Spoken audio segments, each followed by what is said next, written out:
চলে এলাম নতুন বর্ষ, উচ্চ মাধ্যমিক পরীক্ষার্থী তোমরা, তোমাদের কাছেও নতুন সিলেবাস।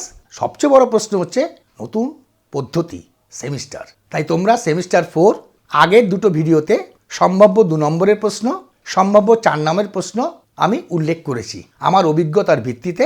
আজকে আমার ভিডিওতে 6 নম্বরের কিছু প্রশ্ন উল্লেখ করব, যেগুলো তোমরা নোট ডাউন করবে।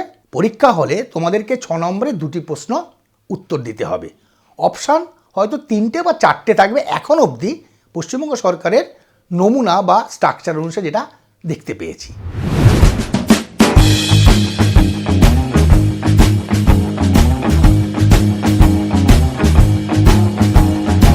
আমি আমার এই 6 নম্বরের প্রশ্নগুলো তোমাদেরকে 7টা কোশ্চেন দেব, যার মধ্যে 2টো কোশ্চেন তোমাদের লিখতে হবে পরীক্ষায়। আশা করি তোমরা পারবে এবং পাবে। প্রথম প্রশ্ন শুরু করছি।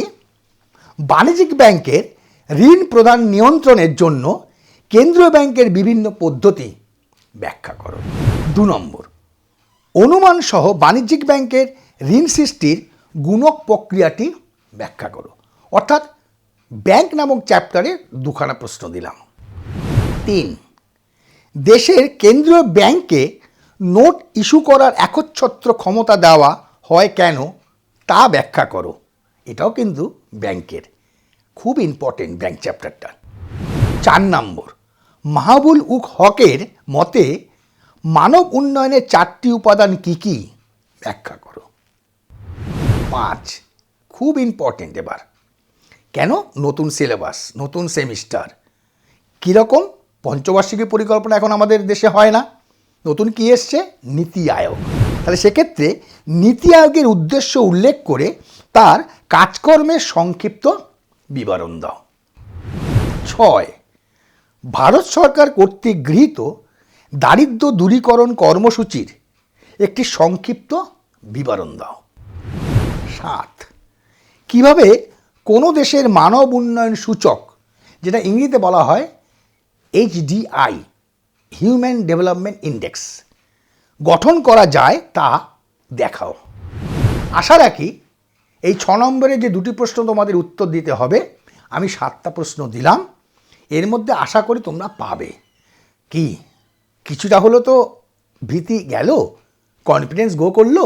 এবার এই আগের ভিডিও 2 নম্বর, 4 নম্বর এবং আজকের 6 নম্বরের এই 3টে একেবারে মন থেকে ঝালিয়ে নাও, বাড়িতে আদা জল খেয়ে লেগে পড়ো।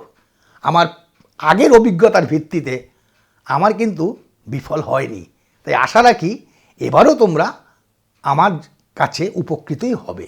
আর ইকোনমিক যদি ভবিষ্যতে রাখো, যারা কমার্সের স্টুডেন্ট, কলেজে ঢুকলে তো অবশ্যই রাখতে হবে, থাকতেই হবে। যারা আর্টস তাদেরকেও এই সাবজেক্টটা থাকে, অনেক কলেজে নিতেও ইন্টারেস্ট পাও। সেই জায়গা থেকে ভবিষ্যতে যদি অর্থনীতি থাকে তাহলে আমার সঙ্গে থেকো। ইকোনমিক সিম্পলিফাইড চ্যানেলটিকে অবশ্যই সাবস্ক্রাইব করে রাখো, যাতে ভবিষ্যতে আমি তোমাদের সঙ্গে থাকতে পারি। এবং ভিডিও এই যে 3টে করলাম তোমাদের কাছে, তোমাদের উপকারের জন্য, সেই ভিডিওতে কতখানি তোমরা ফলপ্রসূ হলো বা কোন জায়গায় কোনো সমস্যা হলো কি না সেটাও কিন্তু কমেন্ট করতে ভুলো না। তাহলে নমস্কার, সকলের আমি শুভেচ্ছা এবং সুফল কামনা করে আজকের ভিডিও শেষ করব।